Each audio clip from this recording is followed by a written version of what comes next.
เมืองไทยหยุดบอกว่าที่นี่ไม่น่าอยู่เพราะบ้านของเรางดงามกว่าที่คิดครับ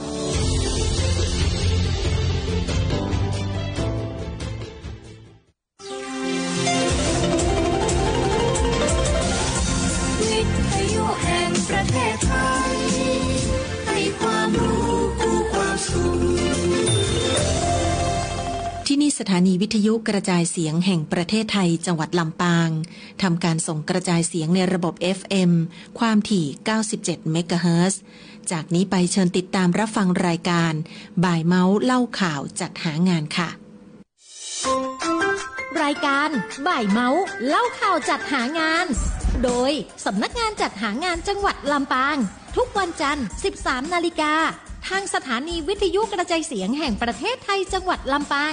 FM 97 เมกะเฮิรตซ์ บริการด้วยใจเพื่อคนไทยมีงานทำ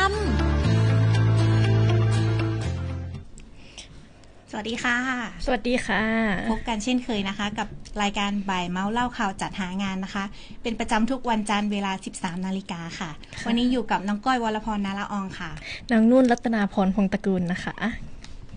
วันนี้นี่เราจะมีอะไรมาประชาสัมพันธ์บ้างคะพี่ก้อยเริ่มต้นที่งานต่างประเทศกันก่อนเลยดีกว่านะคะน้องนุ่นวันนี้มีประชาสัมพันธ์นะคะประเทศญี่ปุ่นค่ะสำหรับใครที่รอคอยอยู่นะคะ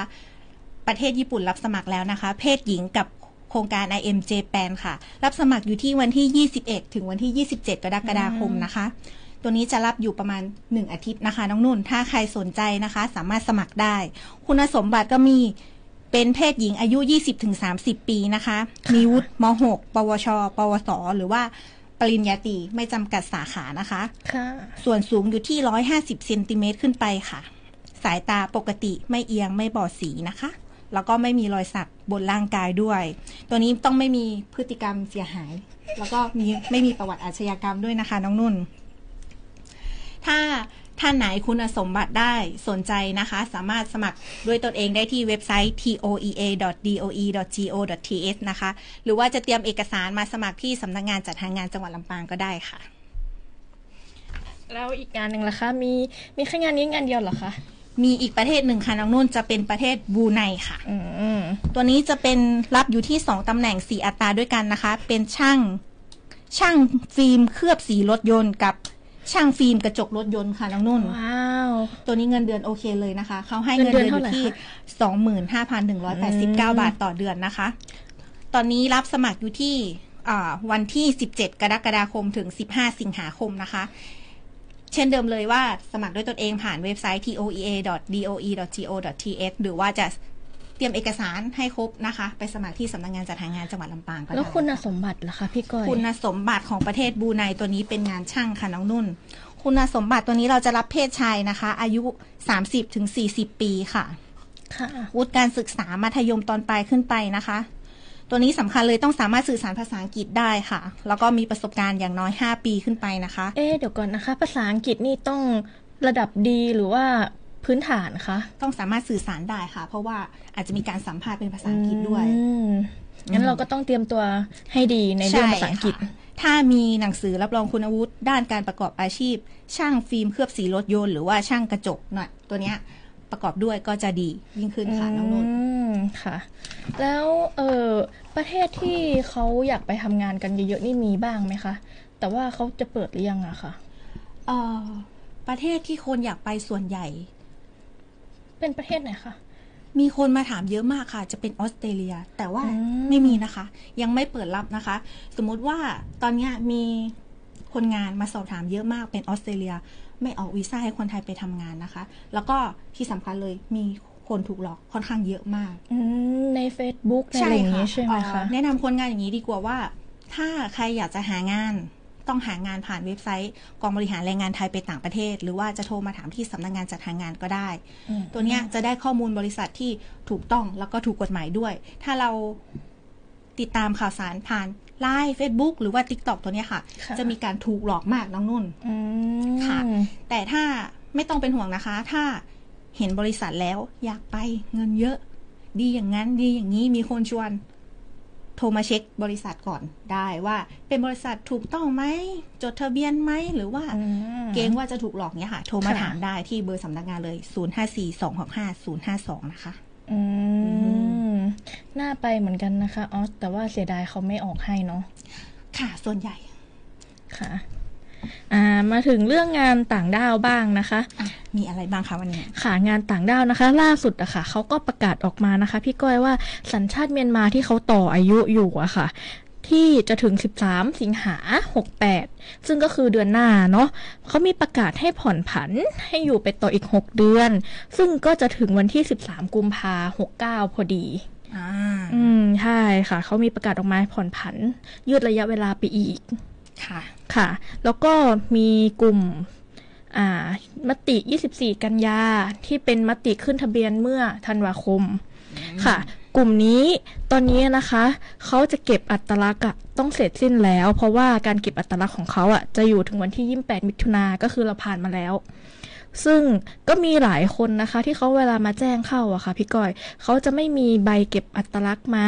ซึ่งในตัวเนี้ยค่ะเขาจะอยู่ในใบทะเบียนอนุญาตการทำงานของคนต่างด้าวนะคะเวลานายจ้างอะค่ะเขาจะมาแจ้งเข้าค่ะต้องให้นายจ้างตรวจสอบเอกสารของคนงานต่างด้าวดีๆว่าเขาไปเก็บอัตลักษณ์มาหรือยังถ้าเกิดว่ายังอะค่ะก็ไม่สามารถแจ้งเข้าได้หรือถ้าไม่แน่ใจอะค่ะต้องลองสอบถามทางตม.ดูว่าเขาเก็บหรือยังค่ะต้องเตรียมเอกสารมาให้ครบเนาะใช่ค่ะถ้าไม่ครบนี่คือดำเนินการไม่ได้เลยใช่ไหมคะน้องนุ่นใช่ค่ะมันจะดำเนินการไม่ได้เพราะว่ามันจะถือว่าสิ้นสุดใบแทนอนุญาตการทำงานก็คือเขาไม่มีสิทธิ์ในการทำงานเลยถ้าเกิดว่าไม่ได้เก็บอัตลักษณ์นะคะแล้วก็กลุ่มต่ออายุที่หนูพูดถึงตอนแรกอะค่ะพี่ก้อยค่ะตอนนี้เขาสามารถเปลี่ยนนายจ้างได้แล้วแต่จะบอกว่าแจ้งเข้าก็ไม่ได้นะคะเพราะว่ามันจะต้องเป็นการเปลี่ยนแบบแปลงบัญชีรายชื่อใช่ค่ะการเปลี่ยนแปลงบัญชีรายชื่อเนี่ยค่ะในกลุ่มนี้นะคะเขาจะต้องให้นายจ้างเก่าอะค่ะแจ้งออกก่อนซึ่งในเอกสารที่จะใช้ในการเปลี่ยนแปลงค่ะจะต้องมีใบ name list ของนายจ้างเก่าของคนต่างด้าวที่เขาต่ออายุกันมากับใบแจ้งออกเพื่อยืนยันว่านายจ้างเก่าอะค่ะเขาไม่ประสงค์แจ้งต่างด้าวแล้วมายื่นที่สำนักงานจัดหางานซึ่งเราจะทำการเปลี่ยนแปลงบัญชีรายชื่อให้ในตอนนี้เขาจะแจ้งเข้าไม่ได้นะคะกลุ่มนี้เขาจะเปลี่ยนได้แค่บัญชีรายชื่อค่ะเพราะว่าในการต่ออายุอะค่ะเขายังต่อไม่เสร็จสิ้นค่ะแล้วก็มีข่าวต่างประเทศอีกใช่ไหมคะพี่ก้อยที่ประเทศที่เขาชอบถามอะค่ะว่าแบบไปอะไรนะคะอิสราเอลใช่ไหมคะในตอนนี้เขาไปได้หรือยังนะคะอิสราเอลในตอนนี้มีหนังสือออกมาแล้วว่าสามารถเดินทางไปได้แล้วค่ะน้องเขาก็อยากไปกันเยอะอยู่นะคะแล้วตอนนี้เขาเปิดรับสมัครไหมอะคะถ้าอิสราเอลตอนนี้ยังไม่เปิดรับสมัครนะคะเพราะว่าเราจะส่งรุ่นที่18ไปยังไม่หมดค่ะอาจจะต้องรอให้หมดก่อนเป็นอีกหนึ่งประเทศที่มีคนสอบถามเยอะเหมือนกันอาจจะเป็นเพราะว่าเงินเดือนเยอะหรือเปล่าน้องนุ่นเงินเดือนเท่าไหร่คะมีกระซิบบอกไหมไม่ระบุดีกว่านะคะแล้วถ้าเกิดว่าเราอยากไปทำอะค่ะเราต้องทำยังไงบ้างอะคะหมายถึงว่า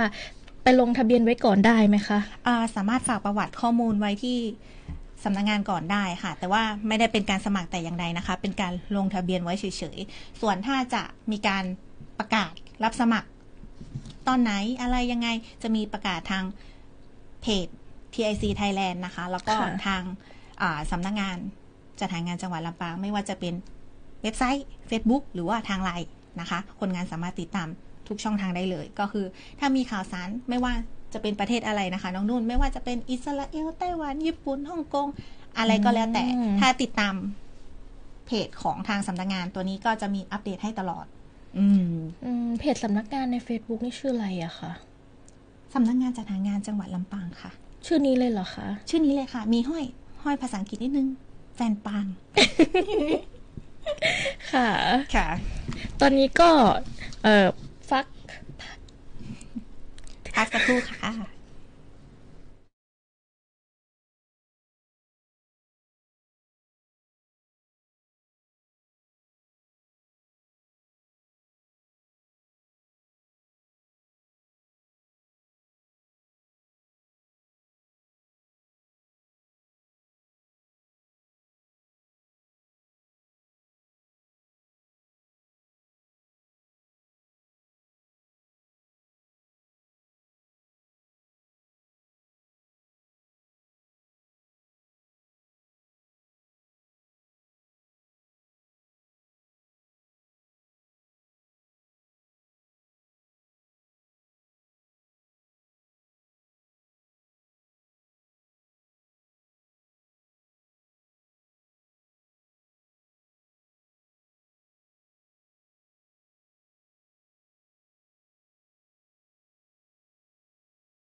พบกันในช่วงที่2นะคะช่วงที่2นี้เราจะมาประชาสัมพันธ์ในส่วนของงานในประเทศบ้างค่ะน้องนุ่นค่ะมีอะไรบ้างคะพี่ก้อยเริ่มต้นที่บริษัทนะคะ Advice สาขาลำปางตัวนี้จะอยู่ที่อำเภอเมืองลำปางใกล้กับขนส่งจังหวัดลำปางนะคะรับสมัครเป็นพนักงานขายสมาร์ทโฟน Samsung 1 ตำแหน่งค่ะเจ้าหน้าที่ขายปลีกออนไลน์1 ตำแหน่งค่ะเจ้าหน้าที่ช่างปรินเตอร์1 ตำแหน่งค่ะตัวนี้นะคะคุณสมบัติต้องมีความรู้เกี่ยวกับสินค้า IT นะคะแล้วก็มีประสบการณ์ด้านงานขายหรือว่างานบริการลูกค้ามาก่อนนะคะมีความสามารถในการพูดคุยหรือว่าเจรจากับลูกค้านะคะมีใจรักในงานบริการมีความขยันอดทนมีความรับผิดชอบในการทำงานตัวนี้ถ้าใครสนใจก็สามารถสมัครได้นะคะเบอร์โทรศัพท์อยู่ที่0827660004 0827660004แอดไว้ลำปางค่ะมาต่อที่บริษัทที่2กันเลยนะคะน้องนุ่นเป็นบริษัท CPO ค่ะว้าวน่าสนนะคะเนี่ยสมัครเลยไหมคะยังไงบ้างคะก่อนดีกว่ารับสมัครในตำแหน่งเจ้าหน้าที่พัฒนาธุรกิจค่ะจะเป็นในการสรรหาพื้นที่ทำเลค่ะน้องนุ่น1 อัตรานะคะประจำจังหวัดลำปางแต่ในอนาคตมีโอกาสโยกย้ายได้คุณสมบัตินะคะอายุ 22-35 ปีค่ะวุฒิการศึกษาปริญญาตรีได้ทุกสาขาค่ะแล้วก็ต้องใช้ Microsoft Office ได้คล่องแคล่วนะคะน้องนุ่นมีทักษะในการวิเคราะห์เจรจาต่อรองมีใจรักในการนำเสนอไอเดียใหม่ๆแล้วก็ตัวนี้ต้องสามารถลงงานภาคสนามได้ด้วยนะคะน้องนุ่นที่สำคัญเลยมีรถยนต์ส่วนตัวและมีใบขับขี่ค่ะเป็นงานที่น่าสนอยู่นะคะเนี่ยมีคุณสมบัติครบไหมคะครบค่ะถ้าครบนะคะถ้าไหนสนใจสมัครติดต่อพี่เอ๊ะนะคะฝ่ายบุคคลเบอร์โทร0803655635ย้ำอีกทีนะคะ0803655635ค่ะค่ะแล้วก็มาอีกงานหนึ่งนะคะอันนี้จะเป็นของไทยวัสดุในลำปางนี่เลยค่ะพี่ก้อยค่ะก็จะมีเปิดรับนะคะตำแหน่งหัวหน้าแผนกนะคะอันนี้จะด่วนมากเขาต้องการคนด่วนมากค่ะแล้วก็พนักงานขายในโครงการนะคะอันนี้ก็ด่วนมากเช่นกันแล้วก็พนักงาน customer ค่ะ relation อีก1 ตำแหน่งค่ะพนักงานขายทั่วไปอีก1 ตำแหน่งค่ะค่ะก็จะมีทั้งหมดก็4 ตำแหน่งเนาะแต่น่าสนใจทั้ง4 ตำแหน่งเลยนะคะคุณสมบัตินะคะก็จะเป็นเพศชายหรือเพศหญิงค่ะอายุประมาณ21 ปีขึ้นไปถึง40จบวุฒิม.3 นะคะเฉพาะหัวหน้าแผนกแล้วก็มีวุฒิปริญญาตรีขึ้นไปเนาะค่ะมีประสบการณ์ในสายงานนะคะอย่างน้อย1 ปีทุกตำแหน่งที่เราจะสมัครเลยค่ะสามารถทำงานเป็นกะได้ค่ะอันนี้เพศชายนี่จะต้องผ่านเกณฑ์ทหารก่อนไม่งั้นเขาก็จะไม่รับเนาะอันนี้มันก็เป็นเบสิกอยู่แล้วเนาะค่ะแล้วก็อันนี้นะคะถ้าเกิดว่าใครสนใจอะค่ะสามารถเข้าไปสมัครที่ไทยวัสดุได้เลยค่ะอันนี้ก็ง่ายนิดนึงใช่ค่ะที่ไทยวัสดุได้เลยค่ะมาอีกงานนึงนะคะอันนี้จะเป็นของบริษัท TTCL ค่ะอันนี้หนูว่าน่าสนนะคะเนี่ยตำแหน่งกับอะไรคะตำแหน่งที่เปิดรับนะคะเขาจะเป็นหัวหน้าฝ่ายผลิตแล้วก็หัวหน้าพนักงานควบคุมเครื่องจักรค่ะอันนี้2 ตำแหน่งนี้ก็น่าสนใจทำเกี่ยวกับเป็นพวกเครื่องจักรค่ะพี่ก้อยในที่เขารับนะคะต้องมีประสบการณ์ใช่ค่ะพี่ก้อยจะมีคุณสมบัติก่อนเนาะถ้าเกิดว่าเป็นหัวหน้าฝ่ายผลิตอะค่ะจะต้องจบปริญญาตรีสาขาวิศวกรรมศาสตร์เนาะหรือสาขาที่เกี่ยวข้องกับในการที่ซ่อมเครื่องจักรอะค่ะแล้วก็มีประสบการณ์อย่างน้อยอันนี้3 ปีเลยนะคะเขาจะเอาใช่ค่ะมีประสบการณ์ในตำแหน่งให้หัวหน้าทีมค่ะมีประสบการณ์ด้านการผลิตชีวมวลหรืออะไรที่เกี่ยวข้องแล้วก็อันนี้ต้องสื่อสารภาษาอังกฤษได้ค่ะก็มันหัวหน้าตำแหน่งอะเนาะหัวหน้างานหัวหน้าฝ่ายผลิตหัวหน้าตำแหน่งใช่แล้วก็มีอีกค่ะอันนี้จะเป็นตำแหน่งที่2นะคะคือพนักงานควบคุมเครื่องจักรนะคะอันนี้ก็จะเป็นอายุ18 ปีขึ้นไปค่ะวุฒิปวชขึ้นไปเนาะสาขาไฟฟ้าหรืออิเล็กทรอนิกส์ค่ะสามารถใช้งานระบบ PCL ระบบเฉพาะใ ใช่ระบบเฉพาะค่ะจะได้ถ้าเกิดว่าใครใช้ระบบนี้ได้ค่ะเขาจะพิจารณาเป็นพิเศษใช่ค่ะแล้วก็สามารถทำงานเป็นกะได้นะคะมีความรับผิดชอบแล้วก็ตรงต่อเวลานะคะถ้าเกิดว่าอันนี้นะคะอยากจะสมัครอะค่ะก็ไปสมัครที่บริษัทเขาได้เลยค่ะใช่ค่ะบริษัทมีที่ตั้งบอกให้ท่านผู้ฟังไหมคะที่ตั้งอยู่ที่ตำบลค่ะอำเภอวังเหนือจังหวัดลำปางหรือตำบลเหนือหลวงเหนือค่ะอำเภองาวจังหวัดลำปางจะมีอยู่2ที่เนาะมี2อำเภอด้วยกันนะคะเป็นอำเภอวังเหนือกับอำเภองาวค่ะแล้วก็มีอีกงานหนึ่งที่น่าสนใจนะคะก็คือทวียนต์บริษัททวียนต์ค่ะพี่ก้อยใช่ค่ะรับสมัครนะคะพนักงานธุรการก็จะมีผู้ชายนะคะแล้วก็ผู้หญิงเดี๋ยวนะคะผู้หญิงอันนี้จะรับแต่ฝ่ายชายค่ะก็จะเป็นวุฒิปวชปวสที่เป็นสาขาบัญชีหรือคอมพิวเตอร์นะคะแล้วก็พนักงานขายหรือธุรการนะคะอันนี้จะรับเพศหญิงแล้วค่ะค่ะเพศหญิงนี่ต้องเป็นวุฒิการศึกษาที่เขาไม่จำกัดใช่ค่ะอันนี้ก็คือพูดง่ายๆว่าไม่เอาวุฒิการศึกษาอายุ21ปีถึง35ปีเนาะ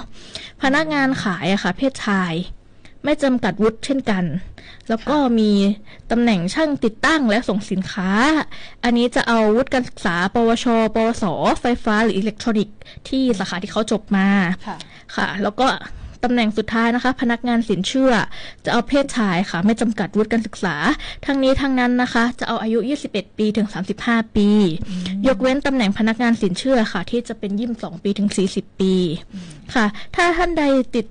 สนใจนะคะให้ติดต่อสอบถามที่เบอร์053-700-353ค่ะอันนี้จะเป็นเบอร์โทรของบริษัทเขาเลยค่ะแต่ว่าถ้าเกิดว่าในตำแหน่งงานที่เราพูดไปนี้ยังไม่สนใจหรือว่าเขาอยากได้ใช่ค่ะยังอยากได้แบบตำแหน่งอื่นหรือว่าอยากได้ด้านอื่นใช่ค่ะก็แนะนำไหมคะน้องนุ่นอันนี้ต้องลงมาสอบถามที่สำนักงานนะคะจัดหางานหรือท่านใดอยากจะโทรมาสอบถามก็ได้ค่ะที่เบอร์054-265-052ค่ะวันนี้นะคะเราขอลาไปก่อนนะคะสวัสดีค่ะสวัสดีค่ะ